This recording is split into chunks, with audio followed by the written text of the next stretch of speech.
Sir said, I have compared these readings to the sensor scans of the Citadel we have been collecting since our arrival in the Libra system.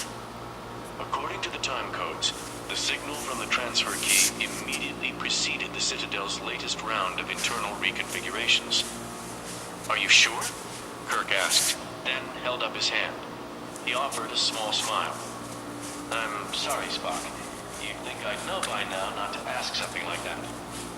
No apologies necessary, Captain. Spock clasped his hands behind his back. It is a most unusual development. The key did not exhibit this type of behavior when we took it from the planet, said Chekhov. Spock replied, it is entirely possible that it was transmitting such a signal at that time, or perhaps something similar, and we simply did not know it. We hadn't had the chance to study it, said Kirk. The Vulcan nodded. Precisely. Even with all that we have learned with it in our possession, the transfer key likely possesses several qualities that remain unknown to us. Given this new development, I would advise caution as we proceed.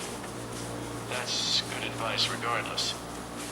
Kirk sighed, folding his arms across his chest. What about the Klingons on the surface? Can you tell what they're doing down there? Chekhov said, our sensors show no Klingon life signs inside the Citadel, sir. At least not within those areas our scans can reach. He nodded to the first officer. Mr. Spock has been teaching me the finer points of configuring our sensors to detect readings beyond their usual range and specifications. Even with those modifications, we're still not able to scan the Citadel's complete interior.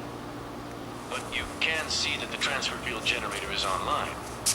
Yes, sir. It's definitely active. Though based on our earlier readings, we think it's operating in a lower power or standby mode. Definitely not at the capacity we saw during our first visit here.